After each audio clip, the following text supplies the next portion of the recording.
नमस्कार, आप देख रहे हैं बहस का नंबर 1 शो ताल ठोक के और आपके साथ मैं हूं अदिति त्यागी। आज नागपुर से प्रधानमंत्री नरेंद्र मोदी ने नाम तो किसी का नहीं लिया, लेकिन फ्रीबीज यानी मुफ्त की राजनीति पर बड़ा प्रहार जरूर किया। उन्होंने कहा कि जनता को ऐसे नेताओं और दलों को एक्सपोज करना चाहिए जो आमदनी अठन्नी और खर्चा रुपया वाली कूनीति का इस्तेमाल अपनी सियासत को चमकाने के लिए कर रहे हैं। उन्होंने कहा, आमदनी अठन्नी और खर्चा रुपया वाली हरकत एक कुनीति और स्वार्थ से भरी हुई हरकत है, जबकि दूसरी तरफ देश हित और देश के लिए समर्पण और स्थायी विकास वाले प्रयास हैं।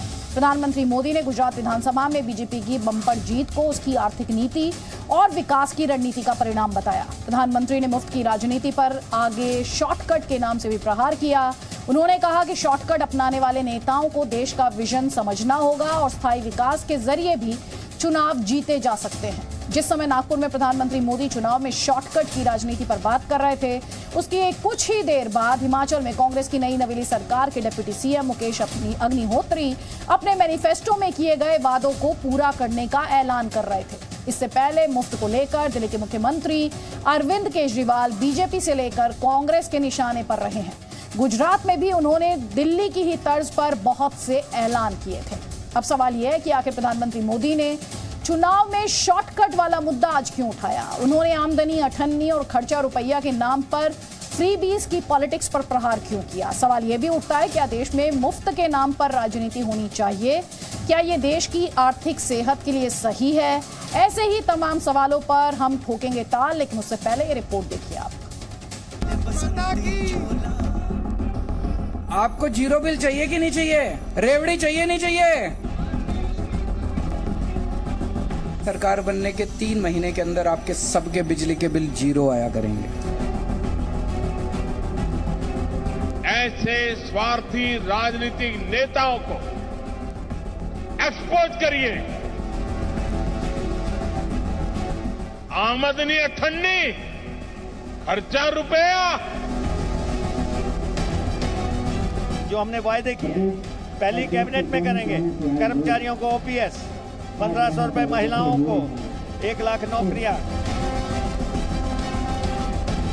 वे इस देश को भीतर से खोखला कर देंगे। चिंता ना करना, जब तक केजरीवाल जिंदा है बिजली फ्री रहेगी। दुनिया के कई देशों में हमने ऐसी कुनीति की वजह से पूरी अर्थव्यवस्था को तबाह होते देखा है। क्या सरकारी पैसा कुछ चंद दोस्तों के लिए इस्तेमाल होना चाहिए? अगर जनता को जितना टैक्स देती है उससे जनता को ही सुविधाएं नहीं देंगे और सारी सुविधाएं अपने दोस्तों को देंगे, ये तो धोखा हो जाएगा। भारत माता की। शॉर्टकट के बजाय स्थायी विकास करके भी आप चुनाव जीत सकते हैं।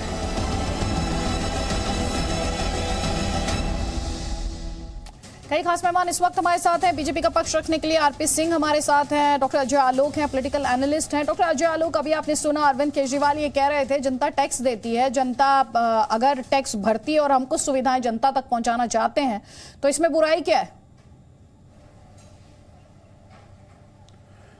देखिए, जनता तक कुछ सुविधा पहुंचाना वो अलग चीज है और जनता को मुफ्त की रेवड़ी देके, लालच देके अपने पग पाले में लाना वो अलग चीज है।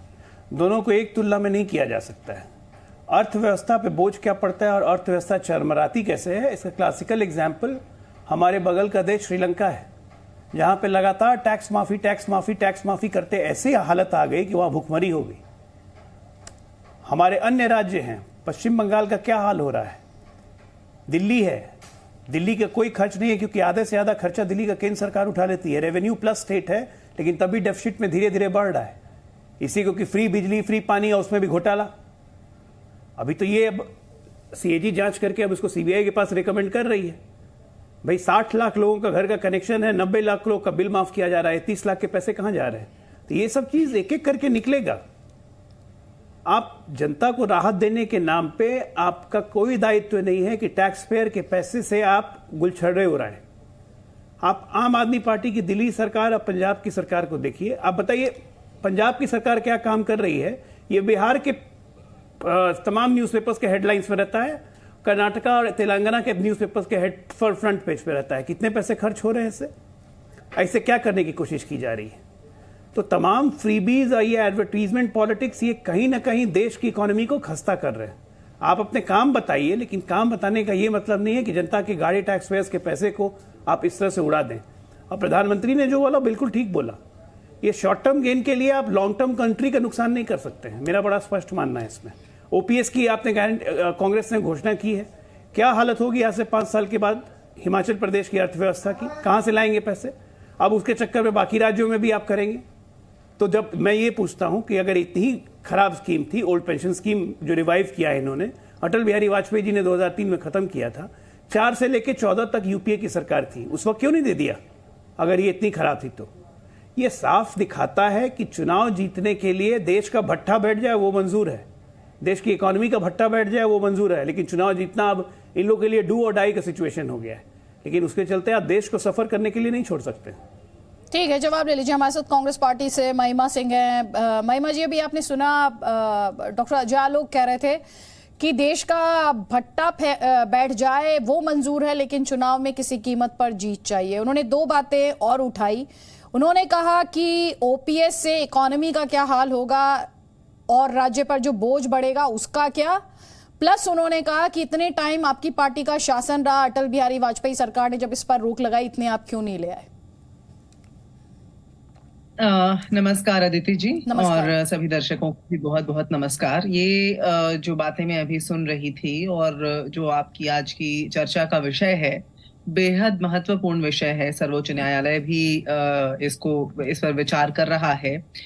लेकिन ये बार बार जब प्रधानमंत्री जी बोलते हैं कि रेवड़ी कल्चर है, उन्होंने ये एक नई टर्म इस वर्ष में दी, जिस वर्ष में वो 65 विदेश ट्रिप लगा चुके हैं टैक्स पेयर के पैसे पे, 63 कंट्रियों में जा चुके, 63 देशों में जा चुके हैं। तो वो ये जो उन्होंने टर्म दी है, ये जो बात कही है रेवड़ी कल्चर, ये बिल्कुल विचारणीय है।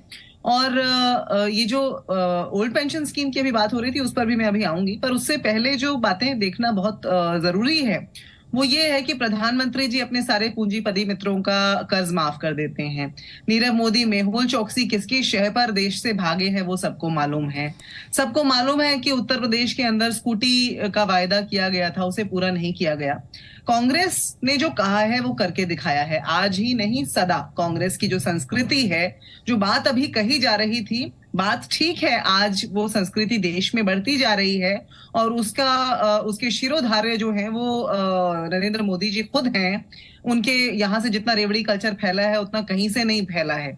लेकिन कांग्रेस पार्टी ने जब जब कोई वायदा किया है उसे पूरा करके दिखाया है। हमने राजस्थान के अंदर ओल्ड पेंशन स्कीम को लौटाया और जो प्रदेश का रेवेन्यू है वो भी ठीक ठाक हालत में है। पिछले 3 दशकों में गुजरात का रेवेन्यू कहां पहुंचा, नकारात्मक हो गया, और उसके बाद सीएजी की चेतावनियां होती रही, वो भी सर्वविदित है। और दूसरी बात ये कि हमने न्याय स्कीम की घोषणा की थी और अभी भी 2024 में भी जहां तक मेरी समझ है हमारे मैनिफेस्टो का हिस्सा हो सकती है न्याय स्कीम, जिसमें हमने एक न्यूनतम आय की बात कही थी, और चाहे वो बुजुर्गों की पेंशन की बात हो।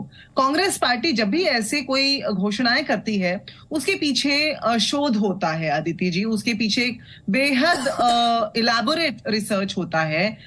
जब न्याय स्कीम को सोचा गया था तो उसमें रघुराम राजन जी का भी योगदान था, उनकी सोच भी उसमें शामिल थी। बड़े बड़े जो हमारे इकोनॉमिस्ट हैं, बड़े बड़े रिसर्चर्स हैं। हम लोग हार्डवर्क के साथ साथ हार्वर्ड में भी बिलीव करते हैं। हम भाजपा की तरह से या मोदी जी की तरह से ये नहीं कहते। 2-3 बातें उठाई हैं, जवाब ले लीजिए, लेकिन जो आपसे सवाल है उनके जवाब भी मैं चाहूंगी आप इस डिबेट के दौरान दें।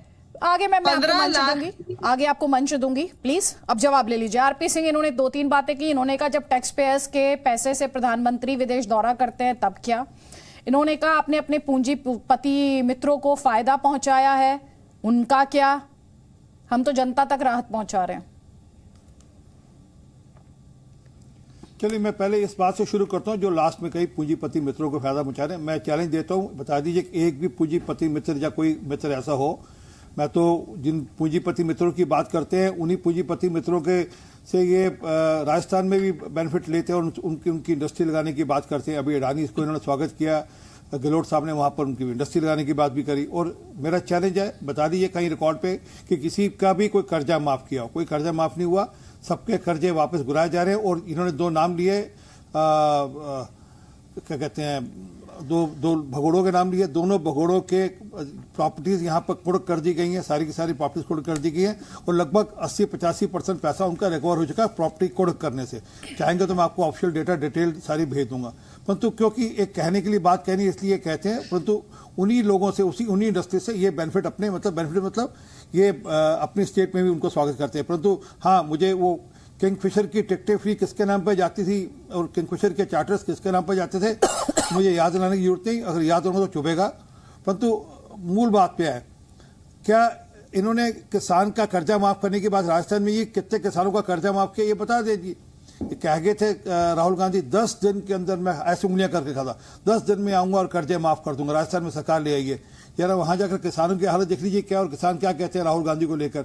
और जरा अगली बार जाएंगे जब वोट मांगे अशोक गहलोत, तब लोग सब बता देंगे कि कैसे झूठ बोला और कैसे लोग तंग हुए उस बात झूठे वादे पे जाकर। परंतु जो मूल बात है, जब आप टारगेटेड काम करते हैं, जब आप ये चिंता करते हैं कि एक पर्टिकुलर कैटेगरी के लोगों की चिंता करनी है या हमने जनरल फ्रीबीज करने हैं।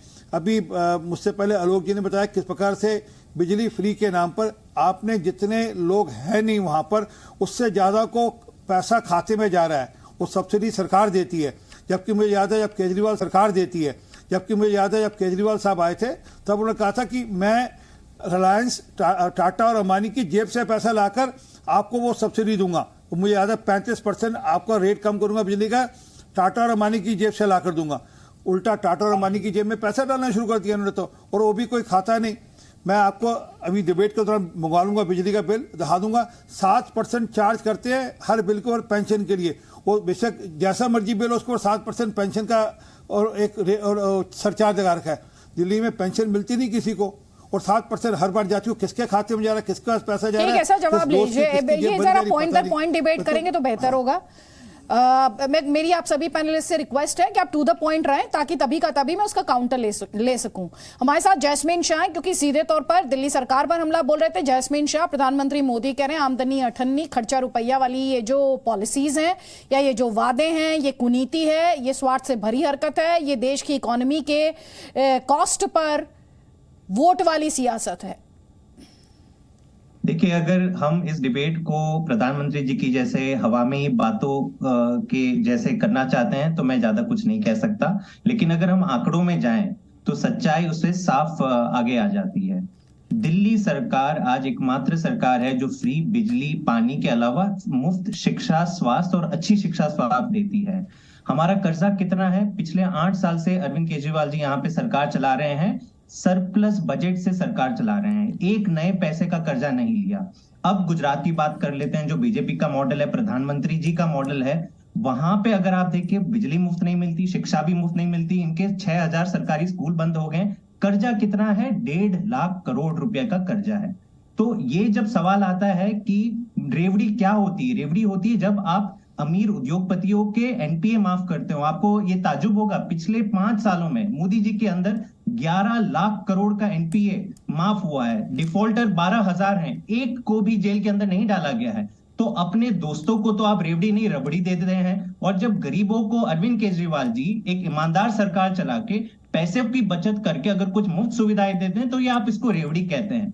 तो ये दिखता है यहां से साफ कि मोदी सरकार एक गरीब विरोधी सरकार है। वो नहीं चाहते हैं कि कोई भी सरकार गरीबों को एक ईमानदार सरकार जैसी आदत डाले, इसलिए ये रेवड़ी रेवड़ी शब्द का इस्तेमाल होता है। ठीक है, अब जवाब लीजिए इस पे। अजय आलोक ये कह रहे हैं कि जब आप पूंजीपति मित्रों तक मदद पहुंचाते हैं, ये आरोप लगा रहे हैं कि एनपीए वेवर्स को लेकर मोदी सरकार पर, वो कहते हैं तब वो क्या होता है, वो रेवड़ी नहीं रबड़ी होती है। देखिए, इनकी बातों से ज्यादा अच्छा है कि हम लोग आरबीआई के फिगर्स पे यकीन करें। राइट ऑफ और वेव ऑफ का अंतर मुझे पता है, इन लोग को पता है, लेकिन अपने कन्वीनियंस के हिसाब से नहीं बोलेंगे। 22 जून 2022 आरबीआई की रिपोर्ट आई थी कि 5 स्टेट्स को सुपर स्ट्रेस्ड स्टेट्स कहा गया था कि अपनी पॉलिसीज नहीं बदली तो आने वाले टाइम में क्रम्पल कर जाएंगी। ये 5 स्टेट में बिहार था, राजस्थान था, केरला था, आंध्र प्रदेश था, वेस्ट बंगाल था। ये मैं नहीं कह रहा हूं, आरबीआई की रिपोर्ट कह रही है, कोई भी गूगल करके देख सकता है। अभी कह रही थी कि राजस्थान की हेल्थ बहुत अच्छी है। 90% रेवेन्यू राजस्थान का चला जाता है सिर्फ अपने डेट, अपनी सैलरी, अपनी पेंशन पे करने में। बाकी 10% से ज़्यादा ये लोग नुकसान में चले जाते हैं मुफ्त की रबड़ी बांटने में, जो राजस्थान सरकार कर रही है। पंजाब सरकार आए हुए 8 महीने हुए हैं। आपको पता है, जी न्यूज़ के दर्शकों जान लें, पंजाब सरकार ने मात्र 270 करोड़ रुपए खर्च किए हैं एडवर्टीजमेंट के लिए। किस बात का एडवर्टीजमेंट? 7 महीने में 270 करोड़ आपने खर्च कर दिया है। और आपका state to debt GSDP ratio है 46.8%। दिल्ली पे आप इसलिए पीठ ठोकते हैं क्योंकि दिल्ली में आपको कुछ करना नहीं है। यहाँ की तो 80% प्रॉब्लम सेंटर ले लेती है और आपको जीएसटी में अच्छा खासा पैसा मिलता है। तो दिल्ली पे आप पीठ किस बात की ठोक रहे हैं? आप दे भी पा रहे हैं फ्री बिजली, फ्री पानी, उसमें 30 लाख लोगों का कनेक्शन तक का नहीं पता है, तो आप पीठ कैसे ठोक रहे हैं? दिल्ली को लेकर पीठ मत थपथपाइए। एक राजस्थान, एक पंजाब मिला है आपको।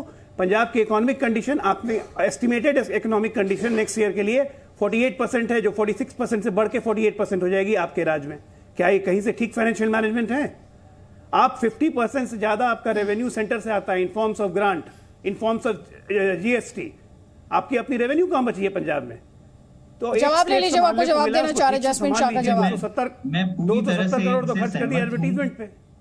मैं पूरी तरह से सहमत हूं कि पंजाब की सरकार को इन तमाम पार्टियों ने कंगाल कर दिया है। 75 साल से पंजाब कौन चला रहा था? भाजपा या अकाली दल या तो कांग्रेस चला रहे थे। आज देश में सबसे ज्यादा जो कर्जा है, डेट टू जीडीपी रेशियो जिनकी ये बात कर रहे हैं, वो पंजाब में है। क्यों है? क्योंकि आप सब लोगों ने मिल बांट कर इस पैसे को खाया है। कभी भी फ्री की सुविधाएं दी? नहीं दी। अब आप देखिए, 5 साल जनता ने हमें मौका दिया है, 5 साल में देखिए इसका कैसा टर्न अराउंड होता है।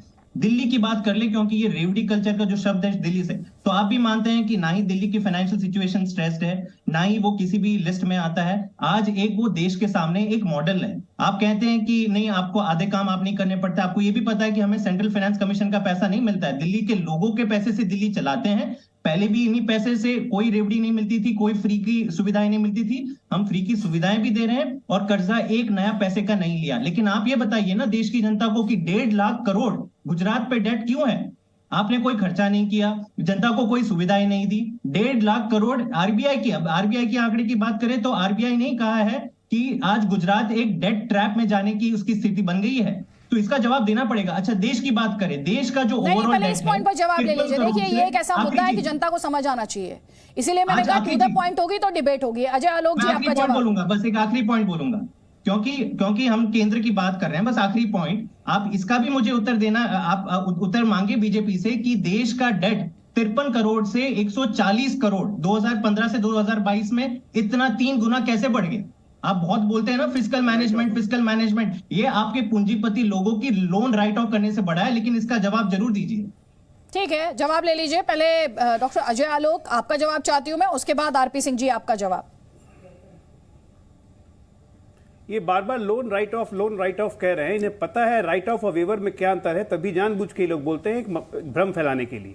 फिर से कह रहा हूं, आरबीआई की रिपोर्ट देख लीजिए कि जो यूपीए के समय में टोटल बैंक का लोन एनपीए जो 11 लाख करोड़ हो गया था, वो आज घट के 9.25 लाख करोड़ हो गया। इसका मतलब कि 9.25 लाख करोड़ बैंक के पास वापस आ गए। क्या ये बात आपको नहीं पता है? लेकिन आप लोग बोलना नहीं चाहते हैं। दूसरी बात, मैं ये नहीं कह रहा हूं कि आपकी मैनेजमेंट खराब है। पंजाब में मैंने कहा कि आपको आए हुए 7 महीने हो गए हैं। 7 महीने में आपने 272 करोड़ रुपए एडवर्टीजमेंट पे खर्च किया है। ये कौन सी पॉलिसी है कि हमने बिजली माफ किया, हमने मोहल्ला क्लिनिक शुरू किया पूरे देश के हर अखबारों में? गुजरात की आप बात कर रहे हैं, 1.5 लाख करोड़ का डेट क्यों है? एक मिनट सुनिए। हाँ, 272 करोड़ 6 महीने में पंजाब खर्च कर सकता है, आप जस्टिफाई करते हैं, बहुत अच्छी बात है। और तब भी वही भी मानते हैं कि सबसे ज्यादा कर्ज पंजाब पे ही है, बहुत अच्छी सरकार चलाएंगे आप 5 साल तक।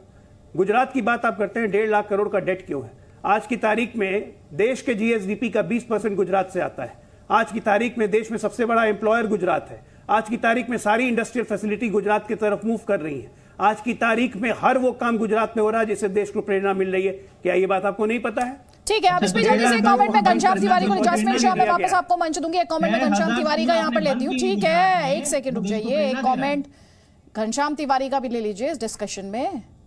प्राइम मिनिस्टर कह रहे हैं आमदनी अठन्नी खर्चा रुपया वाली जितनी भी पॉलिटिकल पार्टीज पॉलिसीज की बात करती हैं वो राष्ट्र के लिए घातक है। नमस्कार दीदी जी, आपको, दर्शकों को और को पैनलिस्ट को नमस्कार। 12 करोड़ की गाड़ी में और 1.5 लाख के शॉल के साथ इस तरह की बड़े बड़े भाषण देकर के सुर्खियों में बने रहना प्रधानमंत्री जी की आदत है, आलीशान जीवन की आदत भी है। अगर आप देखिए उनकी अपनी सरकार, तो चाहे नवंबर की हेडलाइन हो कि पिछले 5 साल में 10 लाख करोड़ का राइट ऑफ किया गया, जबकि केवल 1.25 लाख करोड़ ही बैंक उस राइट ऑफ से निकाल पाए, रिकवरी करके। या फिर ये बात हो कि अभी जो गुजरात के इलेक्शन हुए उसमें 94% electoral bonds Bharatiya Janata party को गए 163 करोड़ के। या फिर ये बात हो कि 10,000 करोड़ से ज्यादा इलेक्टोरल बॉन्ड्स की सेल हुई है, जिसमें से ज्यादातर भारतीय जनता पार्टी की को जाता हो। या फिर ये बात हो जो अनुराग ठाकुर जी ने संसद में बताया कि पिछले 3 साल में इस सरकार ने लगभग 1000 करोड़, 900 करोड़ से ऊपर टीवी एडवर्टाइजमेंट्स और मीडिया एडवर्टाइजमेंट में खर्च किए। किस चीज पे खर्च किए? अपनी वाहवाही में खर्च किए। या फिर ये बात हो कि एक पार्टी ऐसी है जो दुनिया की सबसे अमीर पार्टी है, उसके इर्द गिर्द जो उसके डोनर्स हैं वो कितनी भी बड़ा गुनाह करें वो बच के निकल जाते हैं। मोरबी जैसा हादसा होता है तो उसमें गार्ड्स को पकड़ा जाता है, लेकिन जो पार्टी के मित्र हैं उन्हें नहीं पकड़ा जाता। या फिर ये बात हो कि जो पार्टी सरेआम कहती हो कि ये उनकी उपलब्धि है कि उन लोगों ने देश के पूंजीपतियों को दुनिया के सबसे अमीर पूंजीपतियों की लिस्ट में लाके खड़ा किया, उन्हें डिफेंड करती है, जहां जिनके नेता कहते हो, पूर्व मंत्री कहते हो कि इन पूंजीपतियों का स्थान भगवान देवी देवताओं की तरह होना चाहिए। तो भारतीय जनता पार्टी ये सुर्खियों में बने रहने के लिए, ये जनता के सामने बार बार कहलवाने के लिए कि देखो मैं कहूंगा दूसरे लोगों कि तुम लोग अमीर हो, तुम पैसे बर्बाद करते हो, ताकि मैं ये सुन सकूं कि हम अमीर हैं। तो जब प्रधानमंत्री जी ऐसा कहेंगे तो भारतीय जनता पार्टी के खिलाफ लोग कहेंगे कि देखिए सबसे अमीर पार्टी, सबसे महंगे चुनाव, सबसे आलीशान जिंदगी प्रधानमंत्री की, जबकि देश में आम आदमी गरीब हो रहा है, पेट्रोल डीजल की मार झेल रहा है, रोजगार नहीं है, बच्चे जो कल प्राइवेट स्कूल में पढ़ते थे आज सरकारी स्कूल में भी नहीं पढ़ पा रहे हैं। तो इस सरकार ने गरीब को पिसने के अलावा कुछ किया नहीं है। ठीक है, इस पे जवाब लीजिए अजय आलोक जी। चर्चाओं में बनी रहना है इसलिए ये बातें कह रही हैं। अजय आलोक जी ये कह रहा है गरीब को गरीब कर दिया और रईसों की मदद की। मुझे समझ में आता है, घनश्याम जी तो बहुत पढ़े लिखे व्यक्ति हैं, बिल्कुल आंकड़ों के साथ बात करते हैं। आज रेटोरिक्स क्यों बोल रहे हैं भाई? आंकड़े लाइए ना सामने।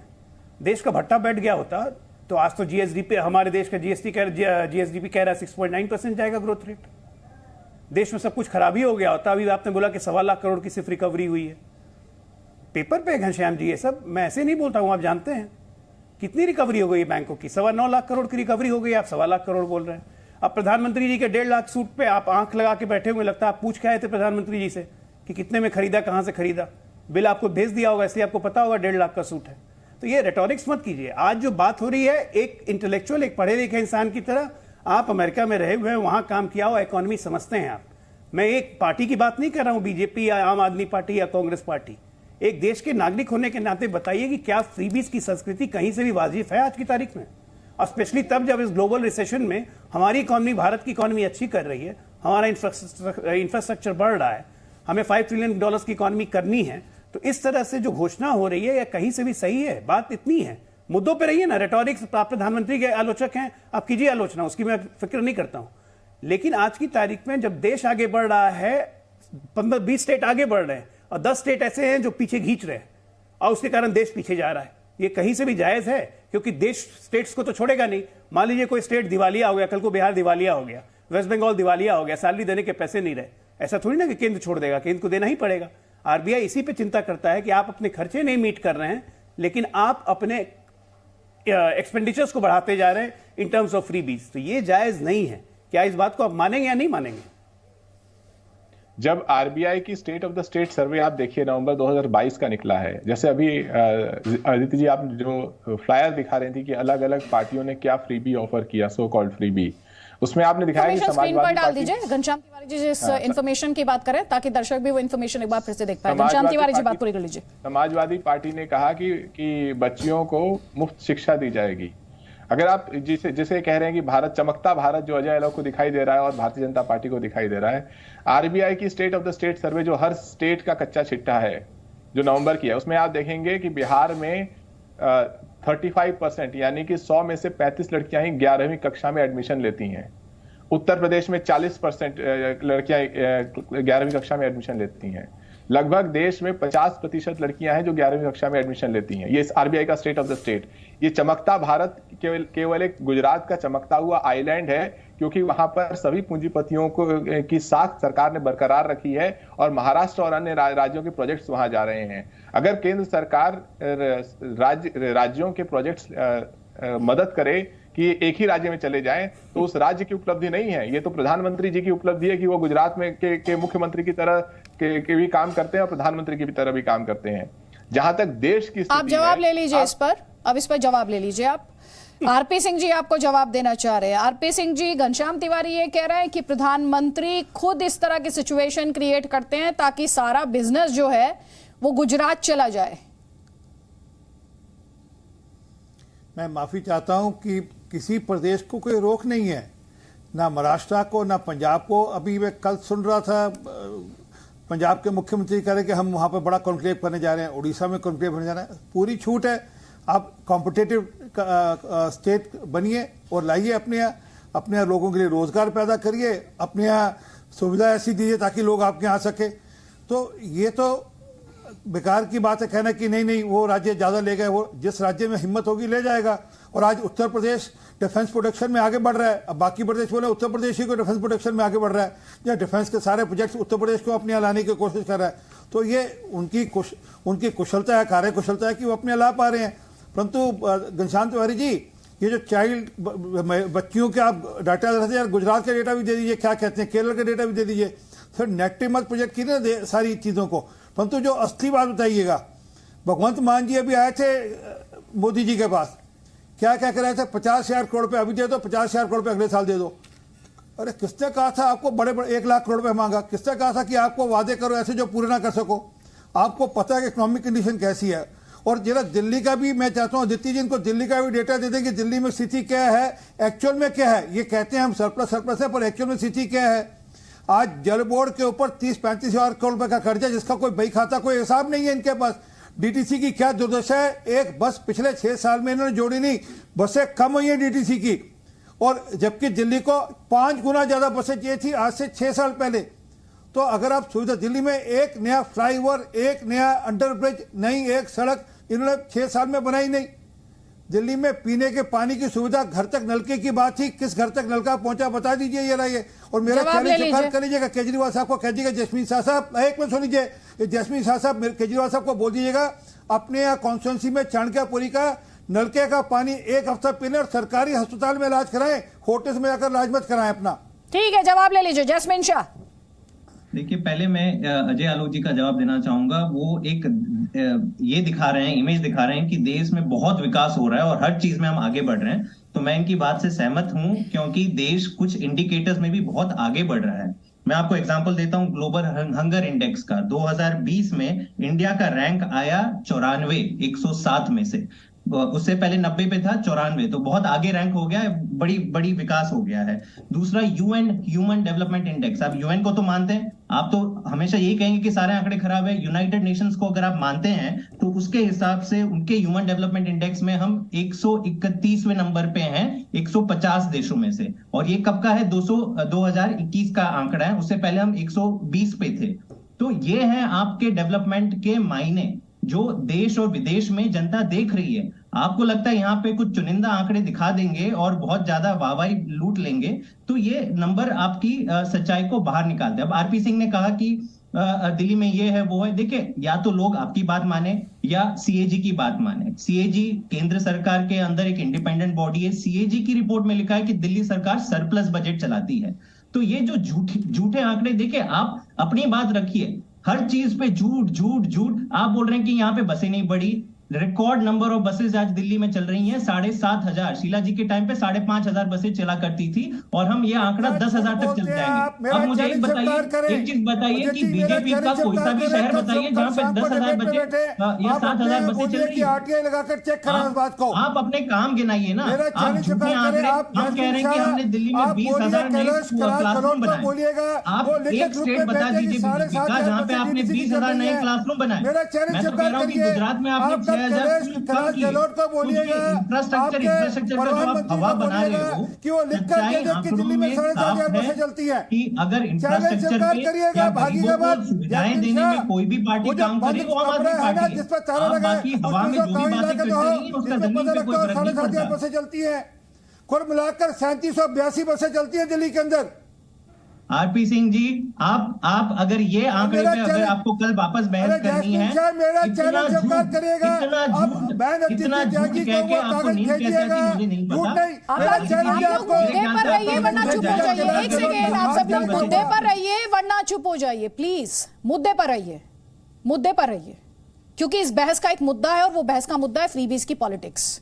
और हमने जनता को एक्सप्लेन करने की बजाय इसे इतना वाइडन कर दिया है कि इस समय जो व्यूअर देख रहा होगा वो बहुत ही कंफ्यूजन की स्थिति में होगा।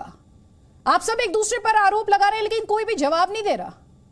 तो प्लीज आपके पास जवाब भी होंगे ना। अगर आप आर्ग्यूमेंट दे रहे हैं तो आपके पास एक काउंटर आर्ग्यूमेंट भी होगा। और ये मैं सबसे कह रही हूं क्योंकि ये बहस मेरे या आप लोगों के लिए नहीं है, ये बहस जनता के लिए है। जैस्मिन शाह 20 सेकेंड्स अपना आर्ग्यूमेंट कंक्लूड कीजिए सवाल के साथ। आरपी सिंह जी आपका जवाब, और उसके बाद मैं जवाब लूंगी महिमा जी आपसे जो सवाल पूछ रहे थे आरपी सिंह आपसे राजस्थान के किसानों को लेकर, और ओपीएस के जो आपका वादा है आप उसे कैसे पूरा करेंगे। To the point please Jasmine. बिल्कुल अदिति जी, मैं 30 सेकंड में रैप अप करूंगा।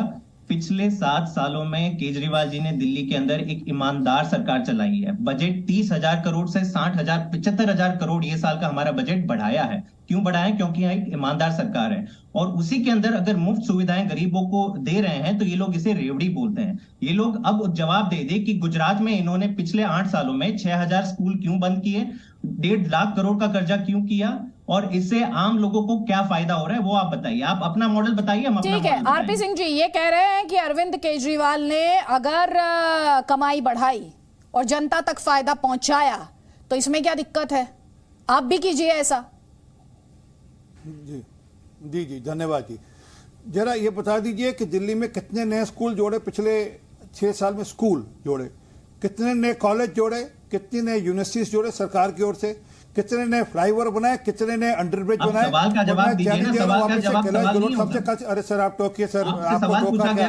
अच्छी बात है, मैंने टोका नहीं इनको ना। अगर आपने फिर वापस डिबेट को उस मोड में जाना तो चलते हैं जी, वापस उसी मोड में चलते हैं।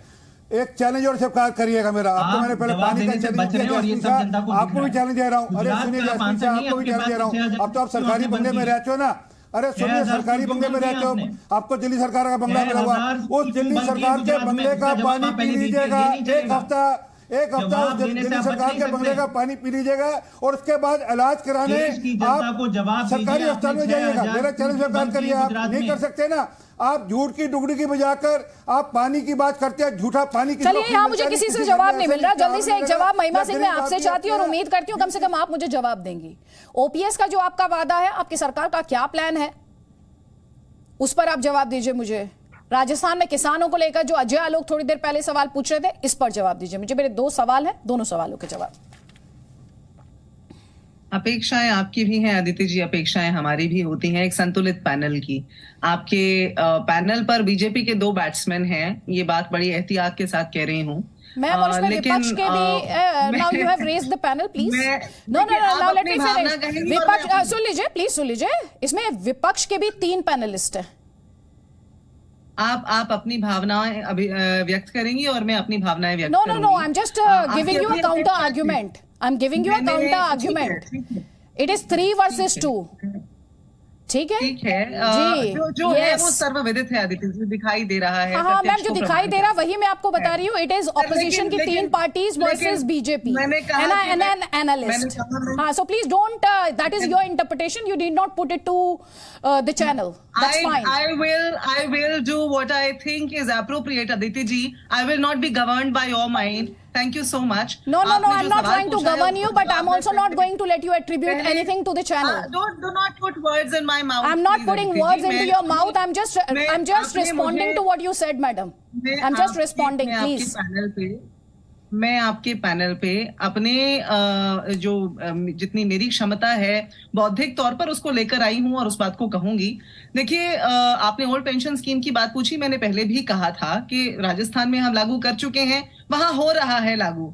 और राजस्थान के अंदर अडानी की बात थोड़ी देर पहले पूछी गई थी। अडानी खुद आए राजस्थान, यदि वो वहां बिजनेस अपॉर्चुनिटीज ढूंढते हुए आ रहे हैं क्योंकि गुजरात डेट ट्रैप में जा चुका है, तो मुख्यमंत्री तो उनका स्वागत ही करेंगे और वही उन्होंने किया है। और ओल्ड पेंशन स्कीम को लेकर के बाकायदा रिसर्चेस करके हमने अपने स्टैटिस्टिक्स को साथ रखा है और उन स्टैटिस्टिक्स के बलबूते पर हम कैसे रेवेन्यू जनरेट करेंगे और कैसे उसको हमारी जो उम्मीद है, आकांक्षाएं हैं, उनको हम पूरा करेंगे, वो उसकी दिशा में हमारे बाकायदा पूरी टीम्स काम करती हैं और वो कर रही हैं और आप देखेंगे हिमाचल में आने वाले समय में वही होगा।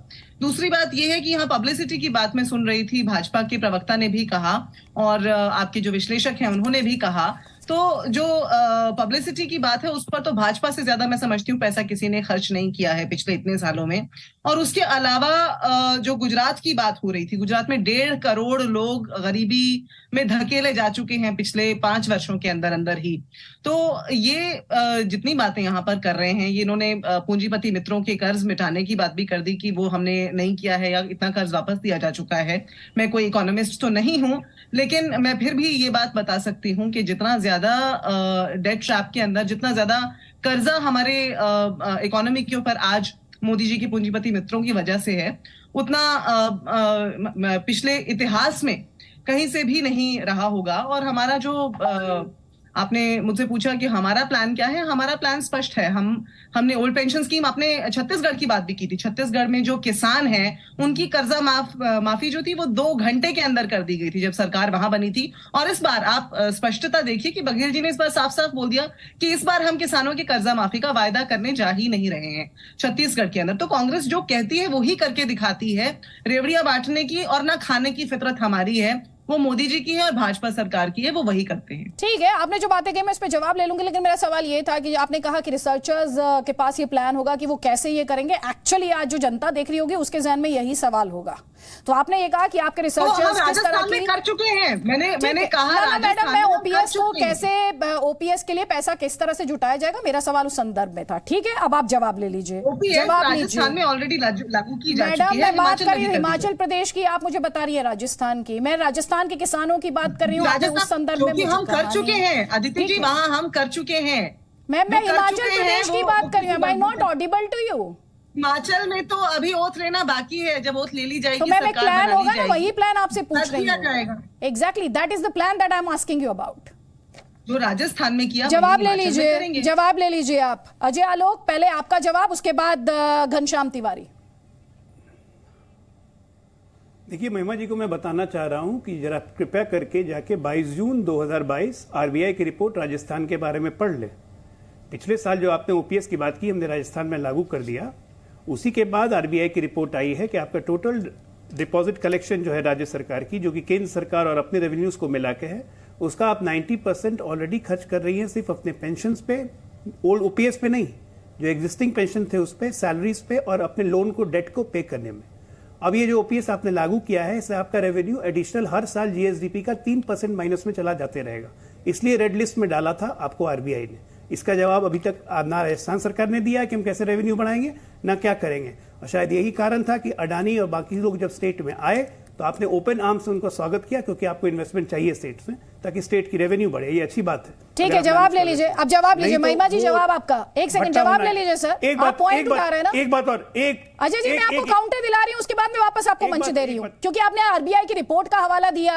आपने बाकायदा ये बताया कि कैसे इस रिपोर्ट के मुताबिक बिहार, केरल, पंजाब, राजस्थान और पश्चिम बंगाल कर्ज के जाल में फंसे दिखाई दे रहे हैं। इन 5 राज्यों में जीडीपी और कर्ज का जो अनुपात है वो बढ़ रहा है, बहुत ज्यादा बढ़ रहा है। केरल, राजस्थान और पश्चिम बंगाल में कर्ज जीडीपी के 35% से भी ज्यादा हो चुका है, ये कहा जा रहा है। और जो पंजाब का ताजा हाल है उसके मुताबिक वर्ष 2026 तक कर्ज की सीमा जीडीपी के 45% से ऊपर हो सकती है। ये डेटा आपने रखा है। इस पर मैं महिमा जी से जवाब ले लेती हूँ। यही आप कह रहे थे ना, आरबीआई की रिपोर्ट। अब जवाब ले लीजिए इस पर और फिर मैं वापस आपको मंच दे दूंगी। उसी के साथ साथ मैंने कहा कि सीएजी की रिपोर्ट भी आप साथ उठा लें, जो गुजरात को चेता रही है लगातार। जो मैंने पहले भी कहा, 2017 से 18 के बीच में गुजरात क्या नेगेटिव में नहीं था, गुजरात का जो ग्रोथ रेट था क्या नेगेटिव में नहीं था, नकारेंगे आप इस बात को?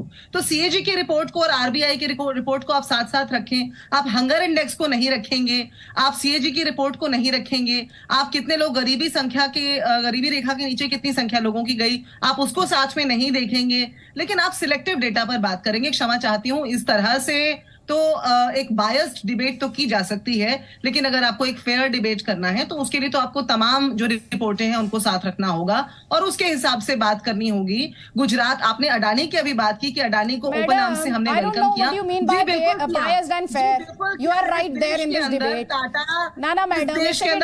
सुन लीजिए मैम, ये राइट अप्रोच नहीं होती एक्चुअली। आपको अगर ये लग रहा है by playing the victim card you will gain something out of this debate. No, that is what you are saying. आप शायद स्क्रीन देख नहीं रही है मैम। नहीं, I'm not judgmental. You have been judgmental on this debate. पहले madam screen देखिए, पहले आप स्क्रीन देखिए, इंफॉर्मेशन देखिए। आपको पता नहीं आपको राजस्थान क्यों ऐसा लग रहा है कि सिर्फ राजस्थान पे बात हो रही है। आपको याद नहीं कि जैस्मिन शाह से कितने सवाल पूछे गए यहाँ पर। जैस्मिन शाह राजस्थान में नहीं है, जैस्मिन शाह पंजाब और दिल्ली में है। तो ma'am please, it's a debate for जनता। आदित्य जी, आप ये गलत जजमेंट्स देने की कोशिश ना करें। मैम जजमेंट देना मेरा काम नहीं है, डिस्कशन मेरा काम है, ये मैं बार बार कहती हूँ। जजमेंट दे रही हैं लेकिन नहीं मैम, ये आपकी अंडरस्टैंडिंग है। आई am sorry, I am also sorry, that is your understanding and your interpretation. And ma'am इसमें मैं और वक्त जाया नहीं करूंगी, मेरे पास सवाल है और वो सवाल मैं पूछूंगी। अब ये आपकी रणनीति हो या आपकी अंडरस्टैंडिंग हो, जो भी हो मैम, सवाल पूछा जाएगा। जो भी इस डिबेट में आया उससे सवाल पूछा जाएगा, उसे सवाल का जवाब देना है। अब उसे सवाल में मीनिंग निकालने हैं और उसे लग रहा है कि जनता का ये सवाल नहीं होगा, तो ये उस पैनलिस्ट की अंडरस्टैंडिंग है। अजय आलोक जी, आप जो पॉइंट उठा रहे थे उसका जवाब उन्होंने दिया है, अब आपका जवाब। वो कह रही तो बायस्ड है, ये फेयर नहीं है। आप हंगर इंडेक्स की बात नहीं करते। मैं आ रहा हूं, हंगर इंडेक्स में भी आ रहा हूं। पहली बात कि उनका जवाब बिल्कुल सही नहीं है। कांग्रेस पार्टी को खुद नहीं पता है वो सही कह रही है कि गलत कह रही है। देश के सबसे बड़े इकोनॉमिस्ट मनमोहन सिंह जी, वो प्रधानमंत्री बनते हैं 2004 से लेकर 14 तक बने रहते हैं और उन्होंने ओपीएस को बहाल नहीं किया। ये शो करता है कि ओपीएस को इस देश की जरूरत नहीं थी और आपने इलेक्शन पॉपुलैरिटी के कारण ओपीएस को राजस्थान में पिछले साल आप लाए और इस बार आपने हिमाचल में उसे मुद्दा बनाया। ये आपको इलेक्शन पॉपुलैरिटी चाहिए थी, इसमें कोई शक करता है। या तो मनमोहन सिंह गलत है या आज की कांग्रेस सही है, तय कर ले कांग्रेस पार्टी। पहली बात। दूसरी बात, हंगर इंडेक्स की बात कर रही है, यूएन की बात कर रही है। जरा मुझे बताएंगे, यूएन ने कहा कि हमारे यहां कोविड से 50 लाख लोगों की मौत हो गई। मान लें हम यूएन की बात, हंगर इंडेक्स की बात कर रहे हैं। हंगर इंडेक्स में हमारा पोजीशन जो दिया है, हमसे 20 पोजीशन ऊपर रख दिया है बांग्लादेश को, श्रीलंका को। श्रीलंका जिसको हम लोग अभी भी खिला रहे हैं, वो हमसे ऊपर है हंगर इंडेक्स में। ऐसे हंगर इंडेक्स की बात हम मान लें?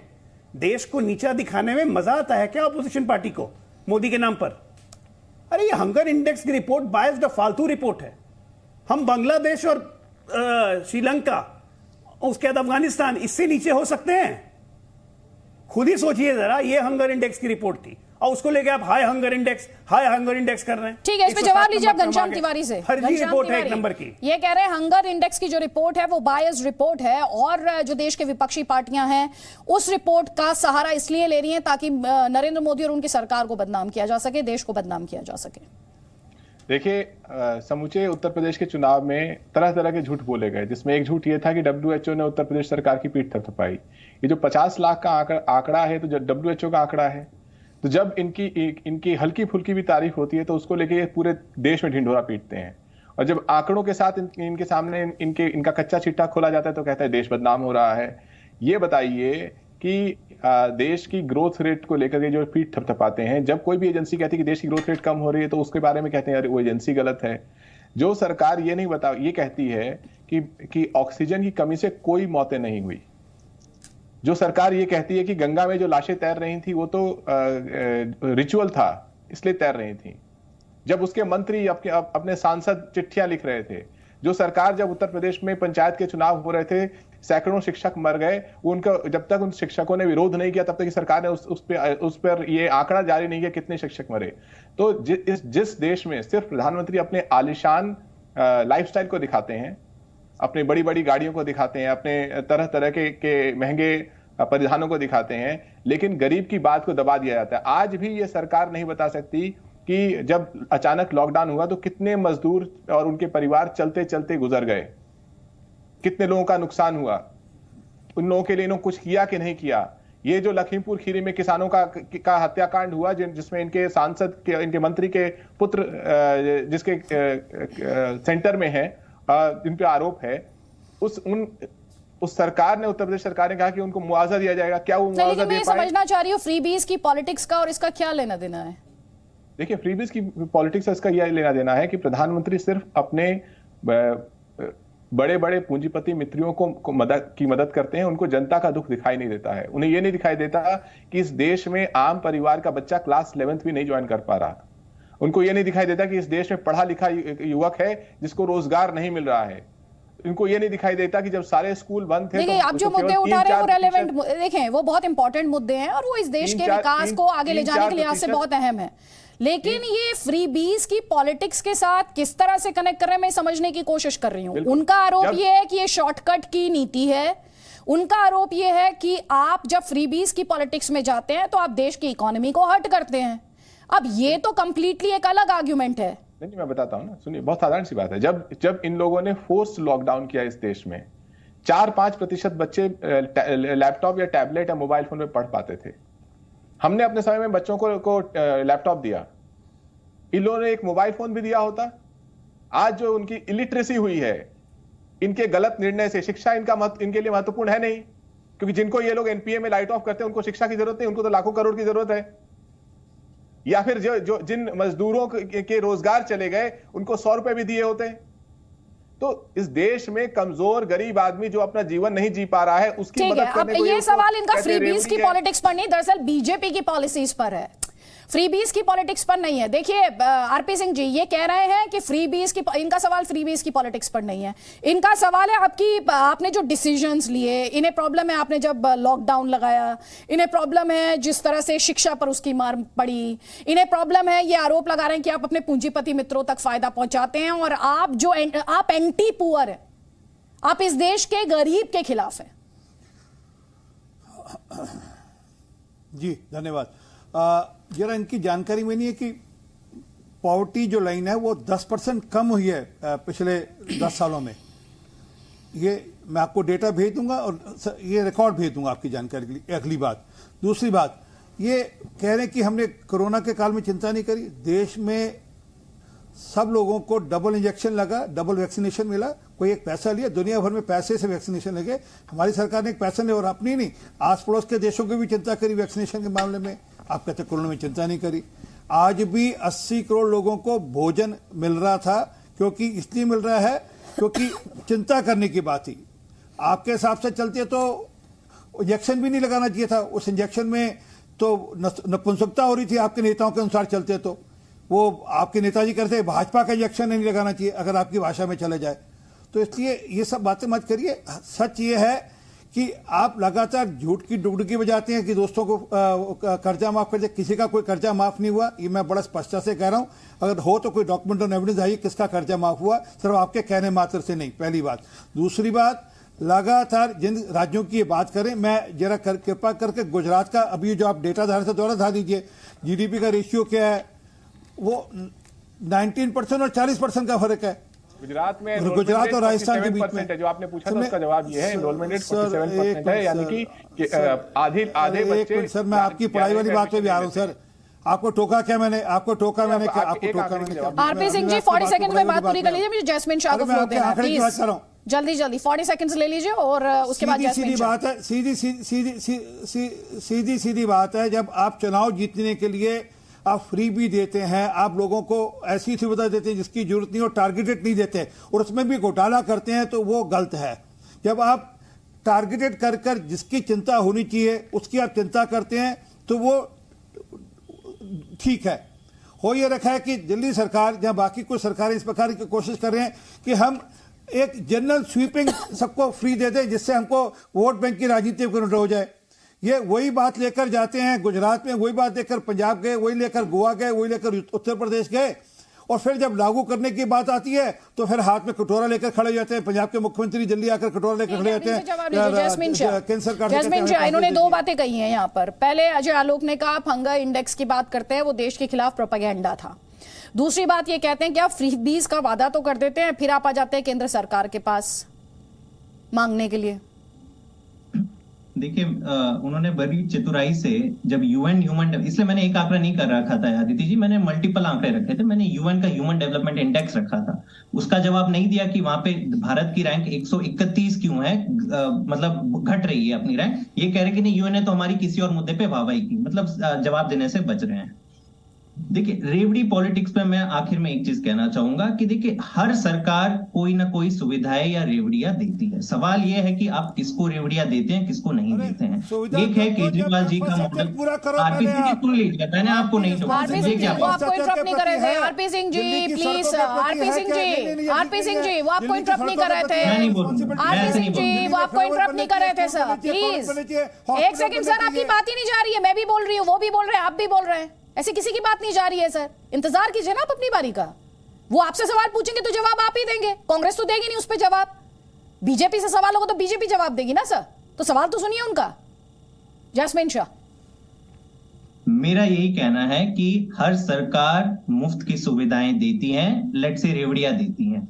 अब दो मॉडल हैं देश के सामने। केजरीवाल जी का मॉडल है जहां पे गरीबों को शिक्षा, स्वास्थ्य, बिजली, पानी फ्री देते हैं, सरकार पे कर्ज लेके नहीं। दिल्ली का जो उदाहरण है वहां पे सरकार ने बजट दोगुना किया है और एक नए पैसे का कर्जा नहीं हुआ। दूसरा है मोदी जी का फ्रीबी मॉडल, जहां पे सरकारी स्कूलें बंद होती हैं, शिक्षा, स्वास्थ्य, बिजली, पानी पे कोई ज्यादा काम नहीं होता, लेकिन हाँ आपके कॉर्पोरेट टैक्स में 5 लाख करोड़ का वेवर हो जाता है, एनपीए का 10 लाख करोड़ का राइट ऑफ हो जाता है, ह्यूमन डेवलपमेंट इंडेक्स में आपका नाम और कद घटता जा रहा है। तो ये दोनों ऑप्शन है, ये दोनों मेरे ख्याल से भारत के सामने ये डेवलपमेंट मॉडल्स हैं। अच्छा, इससे बेरोजगारी भी बढ़ी है, महंगाई भी बढ़ी है, लेकिन आप कहते हैं कि नहीं जी हमारा मॉडल तो बहुत अच्छा है, हम पैसे देते रहेंगे, हम एनपीए राइट ऑफ करते रहेंगे, और एक भी चोर जिसने एनपीए चढ़ाया था सरकारी बैंकों पे उसको आप जेल पे नहीं डालेंगे। मुझे बताइए 12,000 विलफुल डिफॉल्टर्स हैं आरबीआई की लिस्ट में।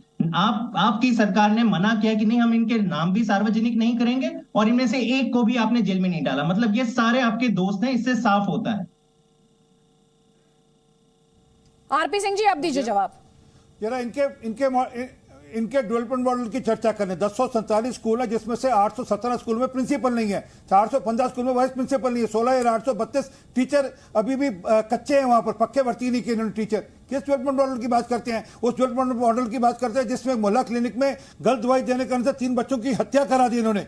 किस डेवलपमेंट की मॉडल की बात करते हैं जिसमें आज भी गरीब आदमी झुग्गी के अंदर 25 रुपए की 20 लीटर की बोतल लेकर पानी से गुजारा करता है? कि उस डेवलपमेंट मॉडल की बात करते हैं सर? क्योंकि बताया ना, विज्ञापन पे पैसा खर्च कर, डुगडुगी बजाकर आप सोचते हैं कि हम झूठ को सच बताकर हम काट की हंडी चढ़ गई सर आपकी। मेरी बात नोट करिए, मेरे चैनल स्वीकार करके जाइएगा। आप अगला इलेक्शन दिल्ली में जीतने रहिए, जीत के आप गलती से अगला इलेक्शन जीतने वाले नहीं। दिल्ली के अंदर असेंबली इलेक्शन में आप मुंह की खाएंगे और पार्लियामेंट इलेक्शन में मुंह की खाएंगे। बार बार आप झूठ, गलती से जीत गए। लोगों में फिर यही आपको सम्मान जनादेश का, लोग ने गलती कर दी वोट डाल के। अरे मैंने कहा, अरे सुनिए सर, आपने कहा अगली बार गलती नहीं करेंगे। हाँ बिल्कुल गलती कर दी, क्योंकि आपने जो झूठे वादे किए उनको पूरा करेंगे ना। अभी यकीन आ जाएगा लोगों को। और मेरा चैलेंज सरकार करेगा, आदित्य त्यागी जी को कितनी बसें हैं वो कैलाश गहलोत जी से लिखकर भिजवाइएगा कि डीटीसी की कितनी बसें हैं। और छोड़िए, आप ये बात बताइएगा, गीता रावत नाम याद रखिएगा, 1 लाख की रिश्वत एक सेकंड भाई, फ्रीबीज की पॉलिटिक्स की बात हो रही है यहाँ पर। जो फ्रीबीज की पॉलिटिक्स है वो पैसा कहां से आएगा, इस सवाल को लेकर ये सबसे इसका मूलभूत सवाल है ये कि पैसा कहां से आएगा। बीजेपी ये कहती है महिमा जी कि आप करिए, आपको फ्रीबीज की पॉलिटिक्स करनी है बिल्कुल कीजिए, लेकिन फिर आप सेंटर पर निगाहें मत रखिए। सेंटर से उम्मीद मत कीजिए कि आपकी फ्रीबीज की पॉलिटिक्स में सेंटर मदद करेगा।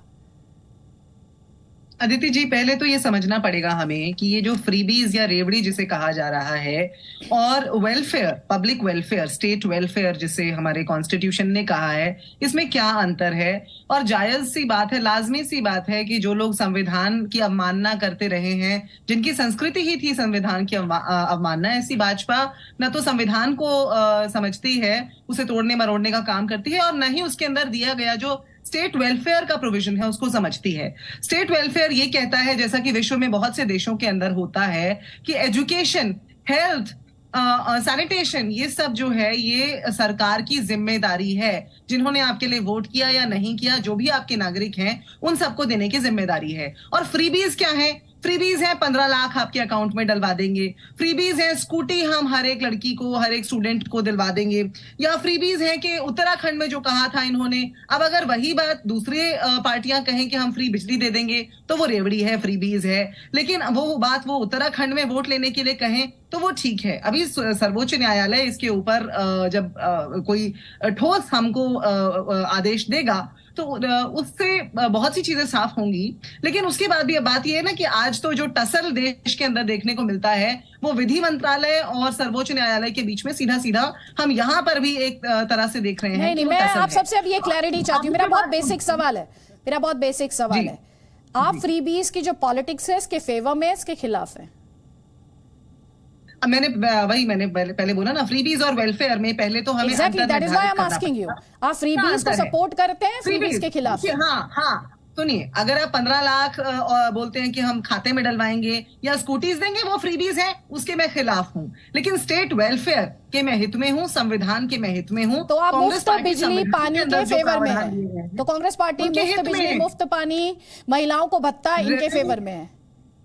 रेवेन्यू जनरेशन और जो संवैधानिक तौर पर स्टेट वेलफेयर देने की बात है, उसके कांग्रेस पार्टी पूरी तरीके से हक में है और उसकी दिशा में कार्यरत है। मैं आपसे यही तो पूछ रही हूँ, मैं आपसे एग्जाम्पल देकर पूछ रही हूँ कि क्या आप मुफ्त बिजली, मुफ्त पानी, महिलाओं को भत्ता, इन सब के फेवर में है? मैंने जैसा पहले कहा, एजुकेशन, हेल्थ, सैनिटेशन, ये जो भी प्रावधान संविधान में कहे गए हैं उसे दोहराऊंगी। स्टेट वेलफेयर की जो परिभाषा है, आस्किंग यू फॉर क्लैरिटी ना, इसीलिए मेरा सवाल है आपसे कि मुफ्त बिजली, मुफ्त पानी। जी अदिति जी, मैं फिर वही कहूंगी कि मुझे आप मेरी बुद्धिमत्ता से उत्तर देने दें। संवैधानिक परिभाषा है इनकी, और संवैधानिक परिभाषा है, आप समझा रही हैं, मैं आपसे सवाल पर क्लैरिटी ले रही हूँ। इसका जवाब या तो हाँ होगा या ना होगा। आप बताइए कि एजुकेशन, हेल्थ, सैनिटेशन, इस सब मैं में आपसे नहीं मुफ्त बिजली, मुफ्त पानी, इस पर बात कर रही हूँ। मैं आपके अनुसार उत्तर नहीं दूंगी। मैं मेरे अनुसार उत्तर देने की बात नहीं है, ये एक सवाल है जो क्लैरिटी से जुड़ा हुआ है मैडम। मैंने आपको और ये जो भी फ्रीबीज की आपने बात की और देश की सर्वोच्च अदालत की बात की, ये मामला इलेक्शन कमीशन के पास भी गया और ये मामला देश की सर्वोच्च अदालत के पास भी गया। बहुत इंपॉर्टेंट मुद्दा है, ये बहुत इंपॉर्टेंट मुद्दा है। और जो दर्शक इस वक्त देख रहे हैं, जो दर्शक इस वक्त देख रहे हैं, वो बिल्कुल समझ रहे हैं मैं क्या बोल रही हूँ।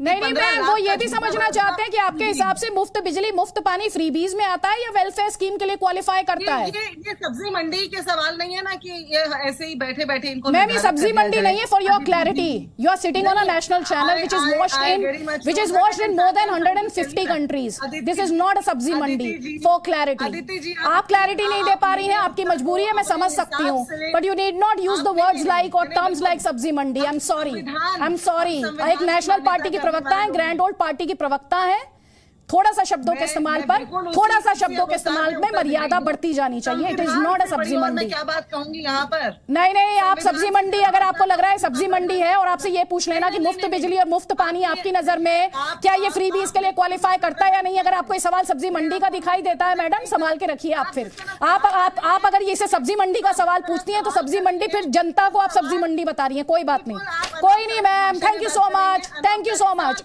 आपने बता दिया कि आपके लिए फ्री बिजली, फ्री पानी पर बात करना सब्जी मंडी के लिए क्वालिफाई करता है। जनता देख रही है, समझ लेगी, क्योंकि इस वक्त जो जनता देख रही होगी उसे सवाल पर क्लैरिटी जरूर चाहिए होगी। जल्दी से एक कमेंट अजय आलोक जी आपका। देखिए अदिति जी, इस बात को समझना पड़ेगा कि हमारे देश की जनता की भी मानसिकता फ्रीबीज की है। वो पसंद करते हैं और इसीलिए नेता और पॉलिटिकल पार्टी देती है। सच्चाई है कि हम वेलफेयर स्टेट हैं और वेलफेयर स्टेट में आपको पहले कोई कमर्शियल स्टेट हम नहीं है। India is a welfare state. और ये भी सही बात है कि मुफ्त शिक्षा, मुफ्त इलाज, ये बेसिक अधिकार है। आज देखिए उसी में नहीं, लेकिन अजय आलोक जी, फिर मेरा सवाल आपसे भी वही है, इसीलिए मैं कह रही हूँ ना, ये वेलफेयर स्टेट का इस्तेमाल करके फिर आप क्लैरिटी देंगे ना। वेलफेयर स्टेट की इस्तेमाल करेंगे तो एजुकेशन, मैं क्लैरिटी, मैं उसी पे क्लैरिटी दे रहा हूं। आपको सब्जी मंडी थोड़ी दिखाई देने लगेगी। कोई आपसे पूछेगा मुफ्त बिजली और मुफ्त पानी जो है वो फ्रीबीज है कि नहीं, आप इस सवाल के जवाब में थोड़ी कहेंगे सब्जी मंडी का सवाल है। मुफ्त बिजली, मुफ्त पानी बिल्कुल 100% फ्रीबीज है, इसमें कोई शक नहीं है। लेकिन वेलफेयर स्टेट का मतलब ये होता है कि अगर हम अपने 80 करोड़ लोगों को कोरोना काल से लेकर अभी तक 5 किलो अनाज दे रहे हैं तो ये वेलफेयर का काम है, ये होना चाहिए। अगर हम अपने किसानों के खाते में हर 3 महीने पे 6,000 रुपए भेज रहे हैं तो ये किसान जो हमारे देश की अर्थव्यवस्था की रीढ़ है, ये वेलफेयर का काम है, ये होना चाहिए। स्कूटी देना, ये करना, वादे लुभाना, ये फ्रीबीज है, ये फ्रीबीज ही रहेंगे। और अच्छी बात है कि देश के प्रधानमंत्री ने पहल की इस बात की, उनकी पार्टी में से भी घोषणा हुए हैं, फ्री स्कूटी देने की घोषणा की थी हेमंत बिश्वा शर्मा ने असम में, प्रधानमंत्री उनको भी काउंटर कर रहे हैं। तो आज तो समय आ गया है कि सारी पॉलिटिकल पार्टी सोचे, इसकी पहल प्रधानमंत्री ने की है तो इसकी तो उनकी तारीफ करनी चाहिए, इसमें क्रिटिसिज्म की कहां बात हो गई। हाँ, इस तो कल्चर पे मैं ब्रेक मैडम लगना से पूछ रही जरूरी थी है। मैं कि महिलाओं को जो एक लाइन की 1500 रुपए प्रतिमाह देने की बात थी, जो वादा था कांग्रेस पार्टी का, वो फ्रीबीज में क्वालिफाई करता है या वेलफेयर स्टेट में आता है? यही पूछ रही थी मैं उनसे। 100% फ्रीबीज है, उसमें डाउट कहां है? नहीं, तो मैडम ने जवाब नहीं दिया। बिल्कुल भी नहीं, बिल्कुल भी नहीं, बिल्कुल भी नहीं, बिल्कुल भी नहीं। हर एक राज्य के जो मुद्दे हैं उन्हें देख करके, उनकी जांच परख, उनके ऊपर शोध कर करके वहां की वेलफेयर कैसे की जाएगी, इसे निर्धारित किया जाता है। ये तो आलोक जी, आप भी विद ड्यू रिस्पेक्ट ये बात मानेंगे, आपने पूरी चर्चा में बड़ी निरपेक्ष बात अभी की और उसकी मैं सराहना करती हूँ, लेकिन ये आप मानेंगे कि जो प्रदेश के मुद्दे हैं, जो प्रदेश के हिसाब से तय किए जाते हैं, उसी के हिसाब से तय किया जाएगा कि किसी प्रदेश का जो वेलफेयर है वो क्या है। आपने असम की बात कर दी, उत्तर प्रदेश में भी स्कूटी का वायदा योगी जी ने किया था। तो ये जो सारी बात है, और मोदी जी के 15 लाख को भी यदि वो कह दे मुझसे भी गलती हो गई थी कि मैंने भी एक रेवड़ी मारने की कोशिश की, मैं आपसे क्या पूछ रही हूँ, अच्छा एक सेकेंड, लेकिन जरा वादे लेके आई कांग्रेस पार्टी के, तो आपके हिसाब से महिलाओं को भत्ता दिया जाना ये फ्रीबीज नहीं है? देखिए, प्रदेश की क्या आज 18 साल की लड़की को 1000 रुपए आप महीना देंगी, क्यों? प्रदेश की क्या स्थिति है? क्या भाजपा सरकार वरिष्ठ नागरिकों की पेंशन नहीं देती? जहां जहां पे भाजपा सरकार है, वहां पे नहीं देती। वृद्धा पेंशन और एक 18 साल की लड़की को 1000 रुपए देने, दोनों में अंतर नहीं है। हमने तो महिमा जी आप ही बताइए, तो एक वृद्धा पेंशन देना, एक वृद्धा पेंशन देना और एक 18 से 25 साल की लड़की को, जवान लड़की को, औरत को 1000 रुपए हर महीना देना पूरे स्टेट में, दोनों में अंतर आपको नहीं दिखता है? वृद्धा पेंशन हम लोग आज से दे रहे हैं। वृद्धा पेंशन तो जब से ये देश बना है 1948 से, तब से नेहरू जी ने चालू किया था वृद्धा पेंशन, और ये वेलफेयर स्कीम में आता है। और एक 18 से 22 साल की लड़की को 1000 रुपए देना, उसको आप वेलफेयर स्कीम कहेंगी? 18 से 22 साल की लड़की जब आप स्पेसिफाई कर रहे हैं तो आपको याद रखना चाहिए कि जब स्कीम अभी तो मैनिफेस्टो आएगा वास्तविकता में, और तब उसकी गाइडलाइंस भी तय की जाएंगी। जब गाइडलाइंस तो इलेक्शन के पहले आ जाता है, सार्वजनिक हो जाएंगी। आपने थोड़ी देर पहले मैनिफेस्टो तो इलेक्शन के पहले आता है, यहाँ तो सरकार बन गई। आपने हाँ तो ठीक है, तो हमने कहा ना वास्तविकता में आना शुरू होगा अब ये सब जो हमने वायदे। अच्छा, आप ये कह रही है सिर्फ वादे हैं अभी के लिए, ठीक है। अच्छा, आप ये कह रहे हैं कि हो सकता है इम्प्लीमेंट ना किया जाए इसकी गाइडलाइंस मैंने बड़ा स्पष्ट तौर पे कहा कि क्या गाइडलाइंस होंगी, उसके लिए क्या नहीं, मैनिफेस्टो से ही ये जो इन्फॉर्मेशन हम दिखा रहे थे, मैनिफेस्टो से ही दिखा रहे थे, मैनिफेस्टो से ही दिखा रहे थे। चलिए ठीक है मैम, ठीक है, बेरोजगार, ठीक है। जास्मिन शाह ये कह रही हैं कि वेलफेयर स्टेट और फ्रीबीज में तो फर्क होता है। बिल्कुल होता है, और मुझे खुशी है कि आज हमने गरीबों से जो संबंधित सारी स्कीमों की बहुत अच्छी से चर्चा की, लेकिन भाजपा हमेशा ये कहने से बच रही है कि आप 5 लाख करोड़ का कॉर्पोरेट टैक्स जब राइट ऑफ करते हैं तो उस पे आप फ्रीबीज का कोई चूनिंग करते हैं। आपने जब 11 लाख करोड़, ये लोग कह रहे हैं ना कि नहीं राइट ऑफ और वेवर में बड़ा अंतर होता है, मैं आपको आंकड़े साफ बता दूं, 11 लाख करोड़ का एनपीए राइट ऑफ हुआ है। कहते कि राइट ऑफ नहीं, हम इसको फिर उगवाई करते हैं। पिछले 10 सालों में केवल 1.5 लाख करोड़, ये 11 में से 1.5 लाख करोड़ की ही उगवाई हुई है, मतलब 9 लाख करोड़ आपने अभी भी कर्ज इनके ऊपर है, इन उद्योगपतियों के ऊपर। मेरा बार बार ये सवाल है, अगर आप ये मानते हैं कि ये फ्रीबी नहीं है, ये सारा जो कर्जा है वो वापस आना चाहिए, तो मुझे ये बताइए कि जनता का पैसा अगर इन पे खर्च हो रहा है, ये लोग पैसे नहीं दे रहे हैं, तो इनको आप जेल में क्यों नहीं भेजते? आप मुझे बताइए पिछले 8 सालों में ये 12,000 डिफॉल्टर में से कितने लोगों को जेल में भेजा है? लेकिन जनता को मुफ्त बिजली पानी मिलती है तो तब आप उछलते रहते हैं। आप नहीं चाहते कि आज देश की जनता महंगाई की मार से मर रही है। अगर गरीबों को फ्री बिजली पानी दे रही है दिल्ली सरकार, केजरीवाल जी दे रहे हैं, और 1 नए रुपए का कर्जा नहीं ले रहे हैं, अपनी मेहनत से पैसा बचा रहे हैं जनता के टैक्सेस का और उससे सुविधाएं दे रहे हैं, तो आपको दिक्कत हो रही है। अमीरों को आप लाखों करोड़ टैक्स, ठीक है, जवाब ले लीजिए जल्दी से आरपी से। और सुनिए, फ्रीबीज की जो पॉलिटिक्स है उसे इस बात को समझने की जरूरत है कि उसका बोझ किस पर पड़ रहा है। उसका बोझ आपकी इकोनॉमी पर तो नहीं पड़ रहा है। फिर साथ ही जब भी थोड़ी देर पहले वेलफेयर की बात की जा रही थी, क्या वेलफेयर का मकसद डिपेंडेंसी क्रिएट करना है या वेलफेयर का मकसद एम्पावर करना है? इन वर्ड्स का जिक्र नहीं सुना मैंने इस डिस्कशन में। भारी भरकम वर्ड्स तो इस्तेमाल किए गए, पर एम्पावर करने वाली जो पॉलिटिक्स है उसका जिक्र नहीं सुना मैंने। बहरहाल जवाब ले लीजिए आरपी सिंह जी, जवाब आपका। देखिए, इनके हिसाब से वेलफेयर का मतलब है कि वोट बैंक, सीधी सीधी बात है। इनको वोट बैंक से आके कुछ लेना देना नहीं, इससे आगे सोच भी नहीं। हाँ, वो बार बार कह रहे थे कि कुछ हमने टैक्सेशन में पॉलिसी चेंज हुई, उस टैक्सेशन की पॉलिसी के कारण से आज बड़ी बड़ी इंडस्ट्री हिंदुस्तान में आ रहे हैं। आपकी जानकारी, आईफोन वगैरह और जितने बड़ी बड़ी कंपनी बाकी हैं सबके सब हिंदुस्तान, चाइना छोड़कर हिंदुस्तान आ रहे हैं। इसलिए ये कहना कि कोई किसी को बेनिफिट दे दिया, वो सिर्फ एक ल्योरमेंट है उन कंपनीज के लिए जो हिंदुस्तान आकर अपने यहाँ पर आकर इंडस्ट्री लगाएं। तीसरी बात, ये बार बार कहते हैं कि हमने बिजली दे दी। अरे बिजली आपने घोटाला किया बिजली के अंदर, फ्री जो कर रहे हैं आप, उसमें आपके कितने कंज्यूमर्स हैं और आपने कितने लोगों का आपने सब्सिडी दी, वो अभी भाई खाता खुल गया आपका, थोड़े दिन के अंदर हो जाएगा मामला।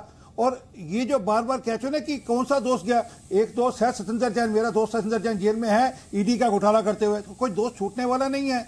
जो घोटाले करेंगे सबके सब, जितने वो सिसोदिया हो, सतेंद्र जैन हो, कैलाश गहलोत हो, वो बहन जी हमारी हो दिल्ली की जो महिला आयोग की अध्यक्ष है, जिसने घपला किया, घोटाला किया, सबकी चिंता होगी। इस बार कोई छोड़े जाने वाला नहीं है। सर, अभी सतेंद्र जैन को छोड़कर हम जो ये फ्रीबीज की पॉलिटिक्स है, फ्रीबीज की जो पॉलिटिक्स है, इस पे मैं फोकस करना चाहती हूँ। महिमा जी कुछ कहना चाह रही है। महिमा जी, मैं ये पूछना चाह रही थी, भाजपा के प्रवक्ता जो बात कह रहे हैं बिल्कुल ठीक है।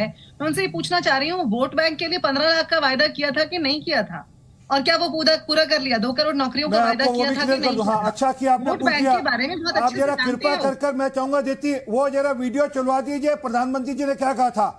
उन्होंने कभी नहीं कहा था कि 15 लाख आपके खाते में आएंगे। उन्होंने कहा कि 15 लाख रुपए अगर आ जाए तो 15 लाख का बेनिफिट हर वोटर, हर मतदाता के हिसाब में आ सकता है। ये नहीं कहा। ठीक है, अब एक कमेंट मुझे चाहिए, अब एक कमेंट मैं लूंगी यहाँ पे। घनश्याम तिवारी, आपका 40 सेकेंड्स है, लेकिन मेरा सवाल वो कोर क्वेश्चन है, फ्रीबीज का मतलब क्या होना चाहिए? क्या पॉलिटिक्स एम्पावर करने के लिए होनी चाहिए या डिपेंडेंसी उसकी एवज में वोट बैंक क्रिएट करने के लिए? ये देश की जो आधी आबादी है, 65 करोड़ लोग, उनकी प्रति वर्ष आय 50,000 के आसपास है। उत्तर प्रदेश में 4 करोड़ परिवार हैं, जिसमें से 3 करोड़ गांव में रहते हैं, जो प्रति माह 5,000 रुपए खर्च कर पाते हैं। और जो शहर में रहते हैं औसतन 1 करोड़ परिवार, वो प्रति माह औसतन 10,000 रुपए खर्च कर पाते हैं प्रति माह। ऐसे में अगर आप उनको मुफ्त बिजली देते हैं, जो गरीब परिवार हैं, तो उनके 200-300 रुपए उस 5,000 रुपए में से बच जाते हैं। अगर उनको बेहतर पानी की सुविधा देते हैं तो बच जाते हैं। तो हर सरकार को तय करना है कि इस देश में जो गरीब बढ़ रहा है इस सरकार की नाकारापंती के चलते, जिसको इन्होंने नोटबंदी से मारा, जिसको इन्होंने जीएसटी से मारा, अर्थव्यवस्था को तबाह करके मारा, ठीक है, और अपने पूंजीपतियों मेरे पास समय का अभाव है। आप ये कह रहे हैं कि किसी भी योजना का आधार वहां पर जो गरीबी है और गरीब की जो रिक्वायरमेंट्स है, जरूरतें हैं, उसके आधार पर होना चाहिए। लेकिन बड़ा सवाल ये है, क्या राजनीति इसे कंसीडर करती है या सिर्फ फ्रीबीज में वोट बैंक की तलाश है? ये सवाल है जिस पर किसी पॉलिटिकल पार्टी ने मुझे अभी तक जवाब नहीं दिया। खैर, समय इतना ही है। आप सभी मेहमानों का बहुत बहुत शुक्रिया। ताल ठोक के में फिलहाल इतना ही।